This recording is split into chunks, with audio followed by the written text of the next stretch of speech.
It's me, Lil. This week we're gonna have some lights, camera, action.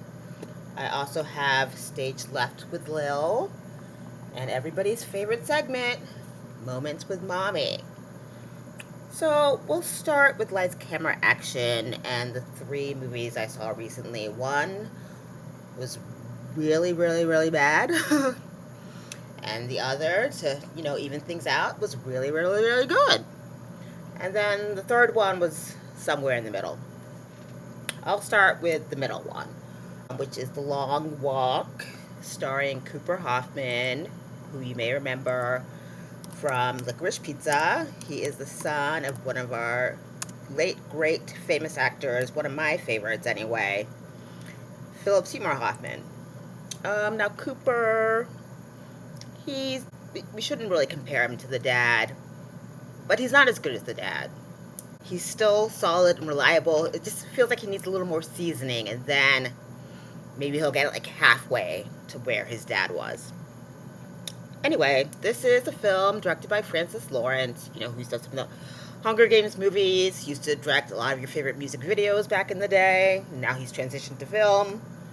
It's based on a Stephen King novel that he wrote under his pseudonym, Richard Bachman. You guys know I love Stephen King, one of my favorite storytellers. This story is quite interesting in that it's about this contest that happens where a group of young men have to keep walking for miles and miles. And if they stop walking, they get shot. So yeah, the stakes are pretty high. This movie was really good. It stars David Johnson, who you might know from Alien Romulus, which was also really good. He's a really fine, talented young actor. The whole cast gave really good performances, and everyone was well cast, and it was very diverse, and I appreciated that. This one is stream it, don't screen it. No need to rush to the theater for this one, but it's solid for Sunday afternoon, Friday night, whatever. I'll give it a Lil's letter grade. I would have given it maybe an A-, but I'm gonna give it a B+, because the ending was a little whack. Not super whack, but a little. Next up is the really, really, really bad movie, which is a classic case of good trailer, bad movie. When they lure you in with all the little snippets that look so exciting and looks intriguing, you can't wait to see it, and then you see it, and it's absolute crap.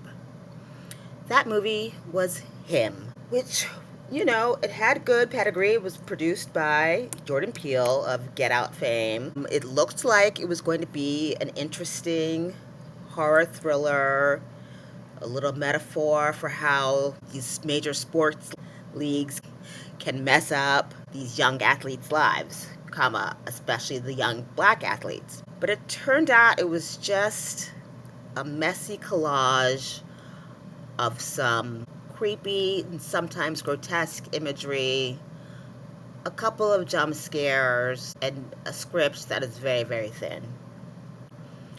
I will say that there's lots of hot guys in it, so that's a plus. Tyreek Withers, who's the star, excellent in terms of his looks. The acting was fine too, whatever. It didn't hit, and one thing I did like about it was I love seeing dramatic Marlon Wayans. He's a great comedic actor, but I love him even more as a dramatic actor. Him in Requiem for a Dream is like chef's kiss. And here he was really trying. He was really trying to make the most of this bad material. But it didn't quite work. But still, have mad respect. This one, I can't even stream it because it's not really worth your time. It's only an hour and a half, but there's no need for you to see this movie. I give it a Lil's letter grade of a D. Next up, we have the really, really, really good movie. This is one of the movies that I've been anticipating the whole year from one of my favorite directors who always delivers, Paul Thomas Anderson, who's giving us such films as There Will Be Blood, Magnolia, Punch Drunk Love, The Master. New York Magazine, Vulture, recently ranked his movies, and they said that The Master was his best movie, and I disagree. I think it's There Will Be Blood, hands down. But who am I? This new movie from P.T. Anderson, I call him P.T. because we're tight like that. It's called One Battle After Another, and I don't know if it's going in the top 5, but it's definitely up there. It's interesting that this was actually a case of bad trailer, good movie. The trailer, when you saw it, gave like nothing away about what the story was really about, and it seemed like a comedy. And there's definitely some lighthearted moments, but it's not a comedy. It is one of those movies that's best going into not knowing too much about it. I'm not going to say too much about the plot, but I will say the script is excellent. I definitely see an Oscar nomination for the script, which is also written by P.T. Anderson. And the performances, the cast, very good. You know I love Leonardo DiCaprio. He's my boy. He can do no wrong. Here, there were some moments where he was stretching and like playing things for laughs that really weren't funny, so that was weird. But still, he's Leo, so it's fine. Benicio del Toro and Regina Hall delivering, as always. They are solid. Sean Penn doing some very interesting character work. But the surprise standout of the movie was actually Teyana Taylor, who I have a newfound respect for. I mean, I didn't really hate her or anything beforehand, but she was recently on Watch What Happens Live, and she was just so open and honest and charming. And Andy said she did something that no other guest has ever done.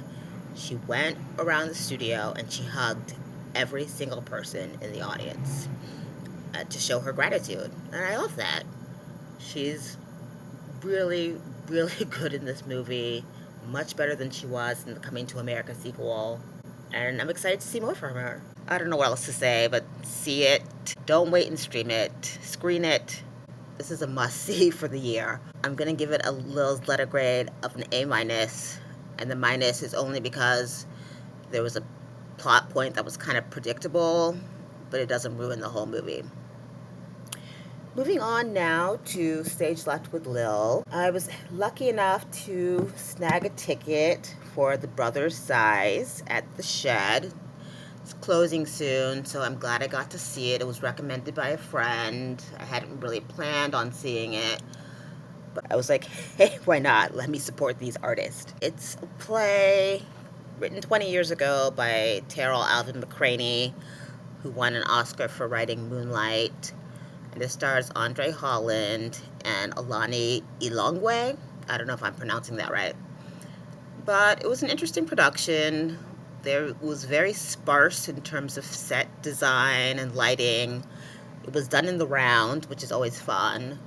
And really the only, I don't even know if you can call it a set piece, but the only thing they had on the stage was a white circle of sand. And most of the performing happened within the circle of sand.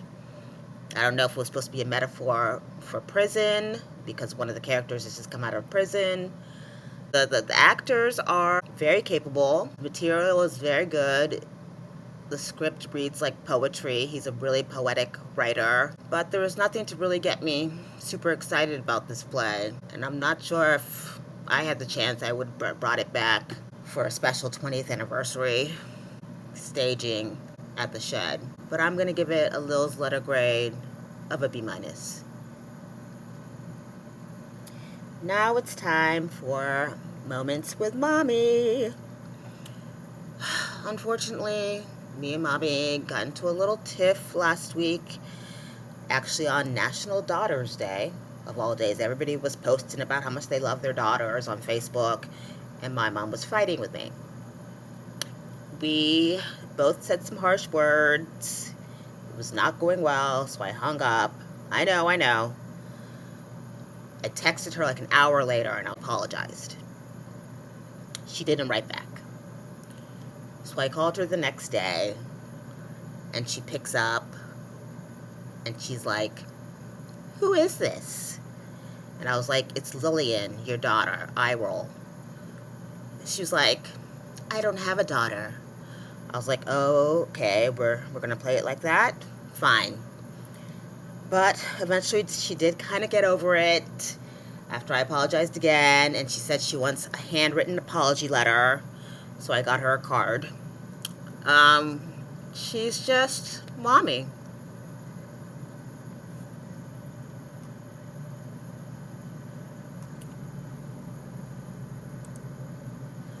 Come back next week where I'm going to do my review of the new Taylor Swift album, Life of the Showgirl.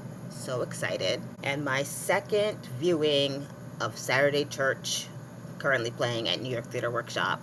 I'm seeing it twice by accident, but that's another story. See you next time.